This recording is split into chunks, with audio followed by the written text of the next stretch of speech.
Breaking news, America. The financial relief we've all been waiting for is finally here. President Trump has just signed a groundbreaking executive order in the Oval Office that will send $2,300 stimulus checks directly to the bank accounts of millions of Americans who need it most. Are you one of the eligible recipients? Will this money arrive in time to help with your mounting bills? The scene at the White House today was electric. After months of congressional deadlock and economic uncertainty, President Trump took decisive action with a sweeping executive order aimed at providing immediate financial relief to Americans struggling with inflation and rising costs of living. This stimulus package specifically targets low-income individuals, with special provisions for those receiving Social Security benefits, including SSI, SSDI, and our brave veterans receiving VA benefits. The president emphasized that this action was necessary to protect vulnerable Americans from ongoing economic pressures that have disproportionately affected those on fixed incomes. But why $2,300 specifically? According to White House economic advisors, this amount was carefully calculated to cover approximately 3 months of essential expenses for the average recipient. It represents a significant increase from previous stimulus payments and acknowledges the prolonged nature of current economic challenges. So, what does this mean for you and your family? How quickly will these funds actually reach your bank account? And perhaps most importantly, do you qualify? Let's break down the eligibility requirements to receive the full $2,300 payment. Individuals must have an annual income below $75,000. For married couples filing jointly, that threshold increases to $150,000. If you earn more than these amounts but less than $99,000 for individuals or $198,000 for couples, you'll receive a reduced payment. The most important thing to note is that if you're currently receiving SSI, SSDI, or VA benefits, you automatically qualify for this stimulus payment, regardless of whether you file taxes or not. This is a critical difference from some previous stimulus programs that required additional steps from benefit recipients. Many of you have been reaching out with questions about how this payment will affect your existing benefits. The good news? These stimulus checks are classified as disaster relief payments, not as income. This means they won't count toward resource limits for programs like SSI, and they won't reduce your monthly benefit amounts. Isn't it refreshing to receive government assistance without worrying about losing other essential benefits? Now, let's talk timing. When will this money actually hit your bank account? According to Treasury Department officials, the first wave of direct deposits will begin processing within 14 days of the executive order signing, with paper checks following approximately 1 week later. For those receiving Social Security, SSI, SSDI, or VA benefits, the process should be seamless. The funds will be deposited directly into the same account where you receive your regular benefits. Have you verified that your banking information is up to date with the Social Security Administration? If not, now is the perfect time to do so to avoid any delays. Now, some of you might be wondering about the legal basis for this executive action. Can the president really authorize such significant spending without congressional approval? The administration cites the ongoing national emergency declaration related to economic recovery as providing the necessary legal framework. However, several legal experts have suggested that congressional challenges could arise. Does this mean the payments could be delayed or halted entirely? While that's possible, most analysts agree that once the payment process begins, it would be politically difficult to stop, even if legal questions persist. The economic impact of injecting billions of dollars directly into the hands of consumers cannot be overstated.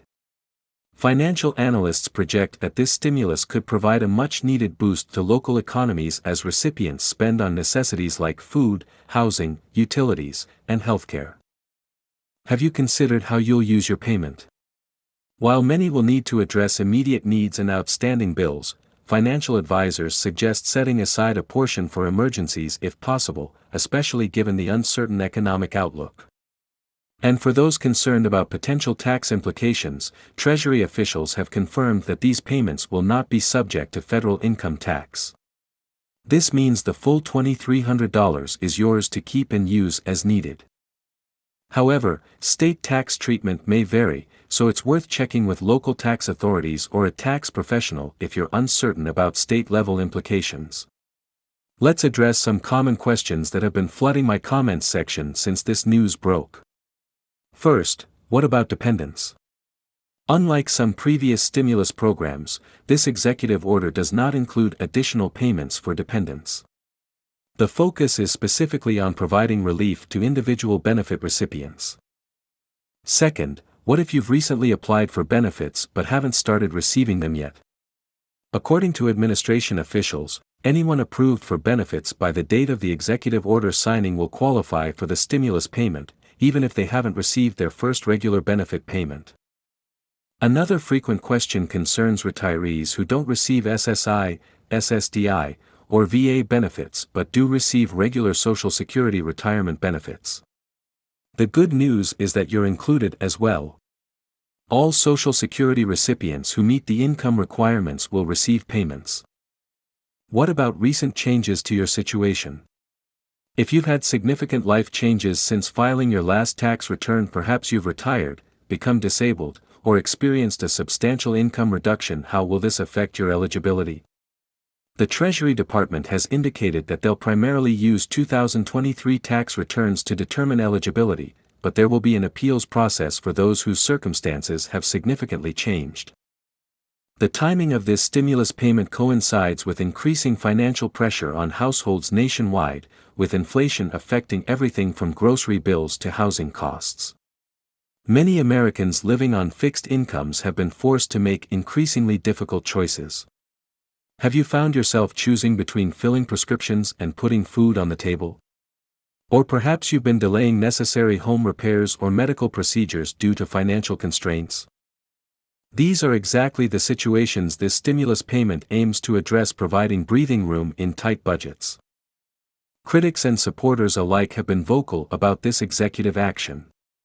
Supporters praise the immediate relief it provides to those most in need, while critics question both the legal authority for such spending and whether one-time payments represent the most effective approach to ongoing economic challenges. Would a more comprehensive legislative solution with sustained support be more beneficial in the long run? Perhaps. But for millions of Americans struggling right now, immediate relief cannot wait for the ideal solution to materialize. For those concerned about potential scams, unfortunately, these always increase during stimulus periods. Remember that the government will never call, text, or email asking for personal or banking information related to these payments. No legitimate government agency will request fees to process your payment or ask for sensitive information like your Social Security number over the phone. Have you received suspicious communications already? Report them immediately to the Federal Trade Commission through their website. The implementation of this stimulus program represents one of the largest direct payment initiatives in recent years. The logistical challenges are substantial, but administration officials express confidence in the systems developed during previous stimulus distributions. The IRS and Social Security Administration have established a joint task force to ensure smooth delivery, particularly to benefit recipients who don't typically file tax returns. Isn't it reassuring to know that lessons learned from past stimulus programs are being applied to make this process more efficient? As we approach the distribution date, many community organizations and financial institutions are preparing to assist recipients who may need help managing these funds. Local banks have announced extended hours, and many nonprofits are offering financial literacy resources specifically tailored to this stimulus payment. Have you connected with resources in your community that might help you maximize the impact of this payment on your financial situation? Sometimes, a brief consultation with a financial counselor can provide valuable perspective on priorities. I'll be closely monitoring this situation as it develops and will provide updates as more details become available. Remember that while this payment will provide significant relief, it's also important to consider long-term financial planning. Are there steps you can take now to improve your financial resilience going forward? Perhaps using a portion of these funds to address high debt or establishing an emergency fund could help create more stability in the months ahead.